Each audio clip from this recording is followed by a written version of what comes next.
കാറ്റത്തെ കിളികൊണ്ടേ ഇന്നത്തെ എപ്പിസോഡിലേക്ക് ഏവർക്കും സ്വാഗതം. അങ്ങനെ വിഷമിച്ചു നിൽക്കുന്ന സുഭാഷിനരികിലെത്തി നിധി പറഞ്ഞു, എല്ലാവരും പോയി സംസാരിച്ചാൽ അവരെ ഈഗോ ഒഴിവാക്കി കല്യാണം നടത്തി തന്നാലോ എന്ന് ഞാൻ കരുതി. ഇത് കേട്ട് സുഭാഷ് പറഞ്ഞു, എനിക്ക് അവളെ ഇഷ്ടമാണ്. അതൊളിച്ചു വെക്കാനായിരുന്നു എനിക്കിഷ്ടം. പക്ഷേ നിങ്ങളുടെ കല്യാണത്തിൻ്റെ പാർട്ടിയുടെ അന്ന് രാത്രി അവളെ നേരിട്ട് തന്നെ ഇഷ്ടം എന്നോട് പറഞ്ഞതിന് ശേഷം അതങ്ങനെ എനിക്ക് ഒളിച്ചു വെക്കാൻ പറ്റാതെയായി. പക്ഷേ ജീവിതത്തിലെ എല്ലാം എല്ലായ്പ്പോഴും നടക്കണമെന്നില്ലല്ലോ. അങ്ങനെയൊന്നും സംഭവിച്ചിട്ടില്ല എന്ന് വിശ്വസിച്ച് നമുക്ക് ജീവിക്കണം. ചെറുപ്പത്തിലെ മറ്റുള്ളവരുടെ വീട് പോലെ നമ്മുടെ വീടുമാകുമെന്ന് ഞാൻ ആഗ്രഹിച്ചിട്ടുണ്ട്. പോകാനും വരാനും ബന്ധുക്കളൊക്കെയുള്ള എല്ലാവരും സ്നേഹത്തോടെ കഴിയുന്നൊരു വീടായിരിക്കണമെന്ന് കൊതിച്ചിട്ടുണ്ട്. അതേ ആഗ്രഹം എൻ്റെ അനിയന്മാർക്കുമുണ്ട്. ഞാൻ ആഗ്രഹിച്ചിട്ട് നടക്കാതെ പോയ കാര്യങ്ങളാണ് എൻ്റെ ജീവിതത്തിൽ കൂടുതലും. അതിലൊന്നാ ഇതും. മോളെ, നിങ്ങൾ എത്ര ശ്രമിച്ചാലും അത് നടക്കില്ല. നീ ഈ വീട്ടിൽ ഞങ്ങളോടൊപ്പം കഴിയുന്നത് തന്നെ വലിയൊരു കാര്യമാണ്. ഒരാളും ഈ വീട് വീടായിട്ട് കണ്ടിട്ടില്ല. ഇവിടുത്തെ മനുഷ്യരെ മനുഷ്യരായിട്ട് പോലും കണ്ടിട്ടില്ല. ഇതിനെ ഒരു വീടായിട്ട് ആദ്യം കണ്ടത് നീയാ. അങ്ങനെയുള്ളപ്പോൾ നീ കൂടി അപമാനിക്കപ്പെടുന്നത് ശരിയാണോ നിധി? സുഭാഷ് പറഞ്ഞു. സുഭാഷേട്ടൻ്റെ വിവാഹം നടക്കണമെന്ന് മാത്രമേ ഞാൻ കരുതിയുള്ളൂ. ആലോചിക്കാതെ എടുത്ത് ചാടിയതാ. സോറി സുഭാഷേട്ടാ, നിധി പറഞ്ഞു. ഈ അടുത്ത് ഒരു കുട്ടി എന്നെ വിളിക്കുമായിരുന്നല്ലോ. എന്താ ആ കുട്ടിയുടെ പേര്? സുഭാഷ് ആലോചിച്ചു. ജ്യോതി, നിധി പറഞ്ഞു. ആ കുട്ടി ഇടയ്ക്കൊക്കെ വിളിക്കുമായിരുന്നല്ലോ. ഇപ്പോൾ വിളിക്കാറില്ല. ചിലപ്പോൾ ഞാൻ വിളിക്കാത്തത് കൊണ്ടാവും അല്ലേ? ഇത്രയും പറഞ്ഞ് കണ്ണു തുടച്ചുകൊണ്ട് സുഭാഷ് നടന്നു. പിന്നെ പറഞ്ഞു, എൻ്റെ കല്യാണമാണ് നിങ്ങളുടെ വിഷയമെങ്കിൽ ഞാൻ ആ കുട്ടിയെ കെട്ടിക്കോളാം. അല്ലെങ്കിൽ നിങ്ങൾ കാണിച്ചു തരുന്ന ആരെ വേണമെങ്കിലും. ഒരിക്കലും ഈ കാര്യമോർത്ത് ഞാൻ സങ്കടപ്പെടില്ല. പക്ഷേ എൻ്റെ വിവാഹത്തിൻ്റെ കാര്യം പറഞ്ഞ് നിങ്ങൾ ആരുടെയും മുന്നിൽ പോയി നാണം കെടരുത്. ഇനി അതോർത്ത് സങ്കടപ്പെടരുത്. ഇത്രയും പറഞ്ഞ് സുഭാഷ് പോയി. പിന്നീട് നിധി അകത്ത് വന്ന് എല്ലാവരോടുമായി പറഞ്ഞു, സോറി, ആവശ്യമില്ലാതെ ഞാൻ നിങ്ങളെല്ലാവരെയും കഷ്ടപ്പെടുത്തി. ഇത് കേട്ട് നികേഷ് പറഞ്ഞു, അത് കഴിഞ്ഞില്ലേ, ഇതിങ്ങനെ വരുമെന്ന് ഞങ്ങൾക്കറിയാമായിരുന്നു. ഇത് കേട്ട് നിധി പറഞ്ഞു, ഇപ്പോൾ വേറൊരു പ്രശ്നമുണ്ട്. ഞാനത് പറയാനാ വന്നത്. ജ്യോതി സുഭാഷേട്ടനെ ഇഷ്ടമല്ല എന്ന് പറഞ്ഞ കാര്യം നമ്മളാരും സുഭാഷേട്ടനോട് പറഞ്ഞില്ലല്ലോ. അതറിയാതെ ജ്യോതിയെ വിവാഹം കഴിക്കാൻ സമ്മതമാണെന്ന് സുഭാഷേട്ടൻ പറഞ്ഞു. അതെന്ത് ചെയ്യും? അത് കേട്ട് സുധീഷ് പറഞ്ഞു, അതിൻ്റെ കാരണം നമുക്ക് പിന്നെ പറയാം. എന്നാലേ ഞാൻ കുറച്ച് പ്രൊഫൈലുകൾ നോക്കി വെച്ചിട്ടുണ്ടായിരുന്നു. അതൊന്ന് നോക്കിയാലോ? അങ്ങനെ നിധി പറയുന്നത് കേട്ട് എല്ലാവരും കൂടി അതൊക്കെ നോക്കിക്കൊണ്ടിരിക്കുകയാണ്. പിന്നീട് സുഭാഷ് നിധിയോട് ചോദിക്കുന്നുണ്ട്, ഇങ്ങനെ സുഭാഷേട്ടന് വേണ്ടി വിവാഹം നടത്താനാണോ താനിങ്ങോട്ട് വന്നത്?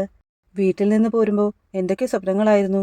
ജോലി, വലിയ വലിയ കെട്ടിടങ്ങളുടെ ഡിസൈൻ, മികച്ച ഡിസൈനർക്കുള്ള പുരസ്കാരം. അല്ലാതെ ഈ വീട്ടിലുള്ള ആളുകളുടെ ജീവിതം നന്നാക്കാൻ നടന്നാലേ ഒന്നും നടക്കാൻ പോകുന്നില്ല.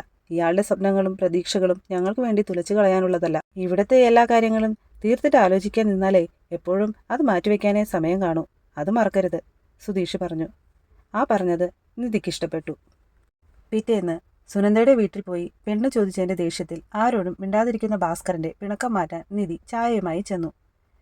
നിധി പറഞ്ഞു, ഇന്നലെ പോകരുതെന്ന് അച്ഛൻ പറഞ്ഞത് കേട്ടാൽ മതിയായിരുന്നു. തെറ്റായിപ്പോയി, സോറി. ഇത് കേട്ട് ദേഷ്യത്തിലിരുന്ന ഭാസ്കരൻ കയ്യിലിരുന്ന സിഗരറ്റ് വലിച്ചെറിഞ്ഞ് നിധിയുടെ കയ്യിലിരുന്ന ചായ വാങ്ങി. നിന്നോട് ഭയങ്കര ദേഷ്യമായിരുന്നു.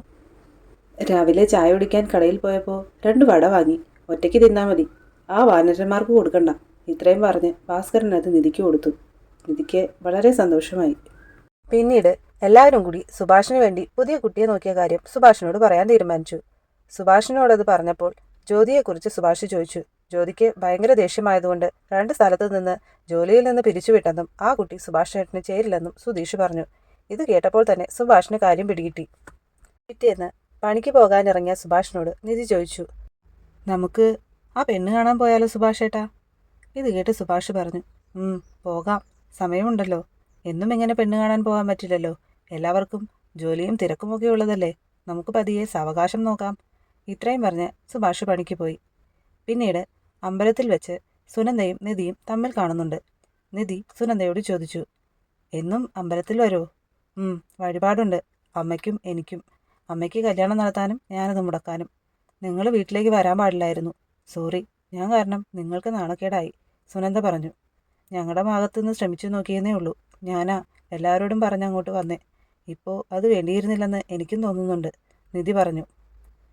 നാളത്തെ പ്രോമോയിൽ സുനന്ദയും നിധിയും തമ്മിൽ സംസാരിക്കുന്നത് കണ്ടുകൊണ്ട് ലളിത വരുന്നുണ്ട്. ലളിതയും നിധിയും നേർക്കുനേർ കാണുന്നുണ്ട്. നിധി ലളിതയോട് പറയുകയാണ്, ഞാൻ വന്നു കയറിയ കുടുംബവും അവിടുത്തെ ആളുകളും നിങ്ങളുടെ വീട്ടുകാരെക്കാളും നല്ലവരാ. ആര് പറഞ്ഞാലും സത്യം നുണയാവില്ല. ആ വീട്ടിൽ കഴിയുന്ന എനിക്കറിയാം.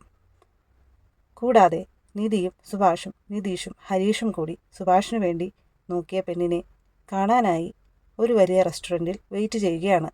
ഒരു മോഡേൺ ഡ്രസ്സിൽ വരുന്ന പെൺകുട്ടിയെ സുഭാഷ് ഞെട്ടലോടെയാണ് നോക്കുന്നത്. അപ്പോൾ നാളത്തെ എപ്പിസോഡ് നമുക്ക് കാത്തിരുന്ന് കാണാം. അതുവരേക്കും ബായ്.